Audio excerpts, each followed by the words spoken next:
What up, y'all? This is the real big boss Calvin 83. So, I'm looking at this Pause tweet video and read This Minute in and Black half a sweet. just gonna summarize what she's talking about. And I told y'all, you shouldn't look. I know you guys are not gonna listen.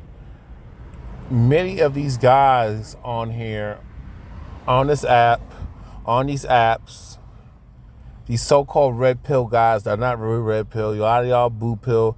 A lot of y'all are purple pill. I don't think you can have red pill rage. I think it's more purple pill rage. I mean, because to me, the red pill rage, it's like, to me, you graduate and actually have a higher frequency. You don't just stay stuck and just in a broken place. You know what I'm saying? So if you are claiming you have this rage, but you're still red pill, you're not red pill. You're not conscious. You're not awakened. You're not woke to these hoes. Okay. To me, that red pill rage should actually fuel you to become a better man. And especially if you're really conscious, you should have more pride in yourself on how you conduct yourself.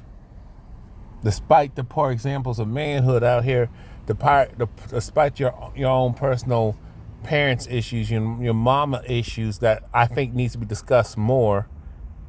Women in your family who are toxic. So I sometimes hear, you should judge a man on how he treats his mother. How can you say that when you see mothers treat their sons like shit and to terrorize and abuse the shit out of him, but we're not supposed to say nothing about that or let other people do harm to them? SA these children, grape these children, these boys that y'all want to ignore.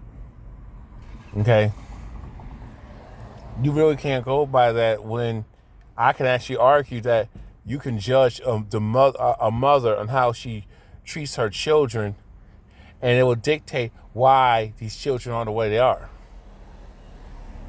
Okay, you can judge a church, but sometimes you can't judge a person how they treat the parent. You need to judge a parent how they treat that child and understand how the way that child can be treated when they become an adult. You see why they will have the issues they have. I'm not saying they can't overcome it, but you got to go by how maybe they treat their parent a certain way, or they don't want to deal with certain people in the family because they're so goddamn toxic. If the parent is toxic, so that wouldn't apply. The only thing that will apply is you need to judge that parent. If I see mothers putting makeup on their children, their sons, put them in dresses and talk about your daddy ain't as sugar honey I see, talk about how the men in the family, and she's out here shaking her butt, kissing her child in the mouth. I'm talking doing all this inappropriate stuff to these boys that the black community want to sweep under the rug. This happens. Yes, I know this happens in all communities, but let's be real. We have a unique experience, and at the same time, see the difference in other communities. They get on code when it counts. They have pride. Okay, they deal with stuff in house. You can't do that because when you have a community that's dominated by a granocracy, and you got the hyenas, these females who are the hyenas, the heifers, and then you got misandry, and you oppress people by misandry.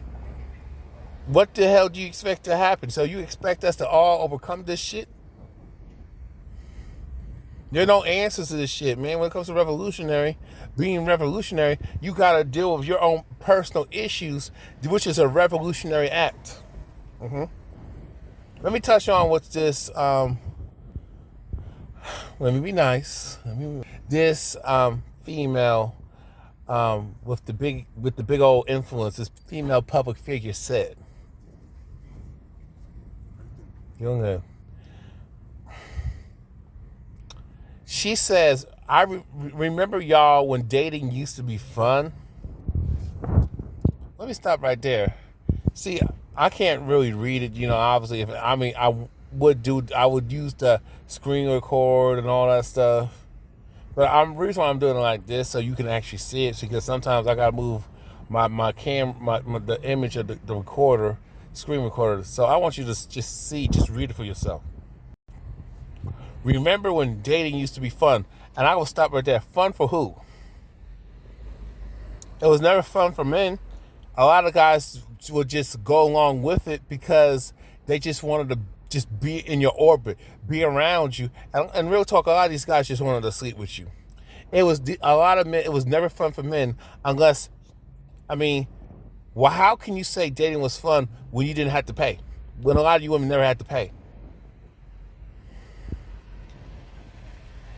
How can y'all say dating used to be fun when it was never fun for men? It was fun for y'all because y'all didn't have to pay. Y'all didn't have any pressure in society.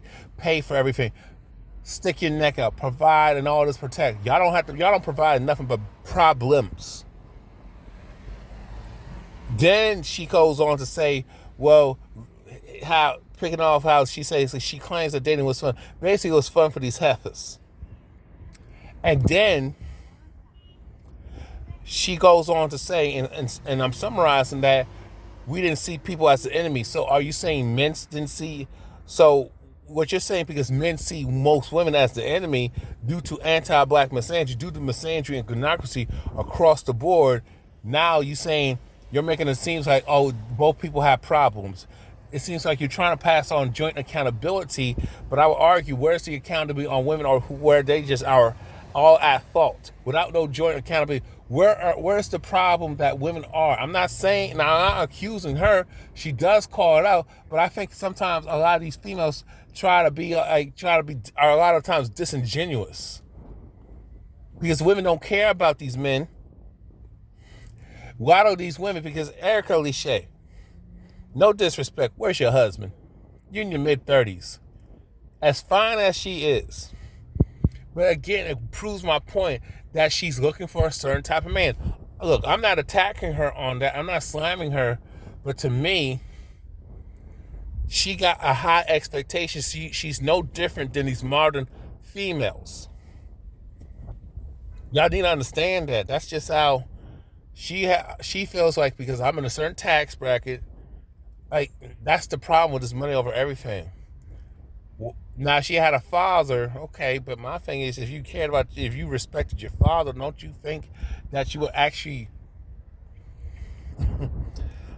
don't you think if you really was proud that you would not be holding out like you trying to find this small, you trying to find a needle in the haystack, you trying to find a certain type of guy, and it's like, that's not how your dad was. I'm pretty sure your dad was not like all about that. Okay, he might have done well for himself later in life when you were coming up, but to me, y'all just want a guy at the finish line. You just want to be this rich guy. But what about the pride? What about the revolution, problem solving, provision, procreation, and the protection?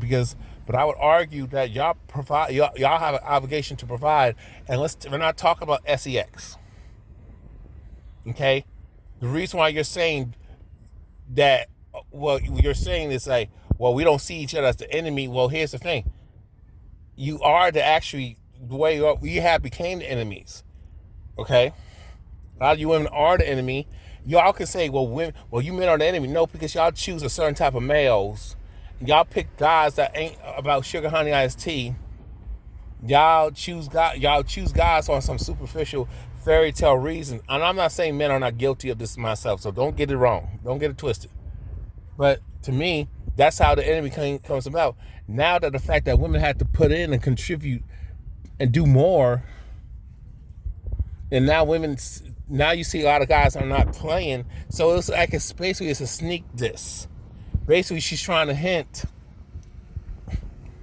that, how she tried to romanticize how the past was. Basically, dating is for women because they don't have to do nothing. Now, women will say, well, I'll do this and that. Yeah, but y'all don't really put out until later. But when it comes to the guy that you're really feeling, that you want to get off to, you don't take it slow. You give it to him. That's why I say a lot of these topics are very disingenuous on both parties, because the women are not going to be honest, guys. She'll never be honest about her past. That's the scary part. She has to be really comfortable with a certain type of man to bring that out of her, which I know I can't because I've done it. And I'm like, wow, you got to be observant. Go by how they move, not what they say, but you got to be a righteous man. And you women got to be righteous too. And to pick off, I have to add, she's talking about she remembers when people had genuine interest. I don't think that's the case. When I talk to even my parents and those of my parents' age, and I have people like, that has a decade or 10 to 15 years on me. It was not the case back then. We like to romanticize the past, man. We got to stop doing that shit, trying to act like the past. Nobody was perfect back then either. If you look at Jim Crow and segregation, that look like that we had it together back then. We came together because we had to, but we was not together, if you know what I mean. Nobody had perfect, healthy relationships with families and stuff. It was just not as toxic as it is because we normalize a lot of unnecessary bullshit. And we have let media and television, which played a role, and then the school to the prison pipeline, school to city girl pipeline, school to all the way to the debt, struggling to work at a dead-end job that you're on wage stagnation to be a consumer slave and never having no peace, overworked to death and broken by the time you hit the senior citizen age. Now you don't have nothing for retirement. A lot of this stuff is socially engineered. Nobody had a genuine interest. I mean, I get so sick and tired. Just because your so-called parents had a genuine interest. Now you gotta be real. A lot of times they didn't want to say certain things, and you got this era where people want to air out their business. But to me, I will argue, and I'm not excusing that. A lot of times people are telling other people because y'all not listening to your mate. A lot of times when it comes, y'all don't want to hear each other. Y'all don't want to hear your kids. You don't want to hear, you don't listen. I mean, y'all don't want to listen to the people who have your best interests as elders. I'm not talking about toxic people, toxic family members, toxic parents. I'm talking about people who have a genuine interest, but you're so, nobody can tell you anything because you don't understand that you have personal issues and you don't know how to articulate it because for various reasons. Or you just think you can just beat the odds of this bitch, of life. I mean, because I told y'all, man, we live in a world of delusion. So y'all think y'all can do this, but you're being controlled with all this vanity BS. We don't understand psychology. And I think the more we get indoctrinated, because I would argue when you were a child, you had a little bit of innocence. Especially when I was coming up, you had a little bit of it. It was damn near at dinosaur age, to be honest with you. If you're an 80s baby, early 80s baby at that. Can't speak for the late 80s because they was like, I don't know how to say it, but they were close to more Gen Z. People expect all this stuff. It's just one-sided transaction. And we made everything on capitalism. Now you have all this indoctrination, and then you got religions and all types of BS. Nobody want to have a real conversation about that because everybody got to be held accountable, and y'all don't want to do that. You don't want to do that.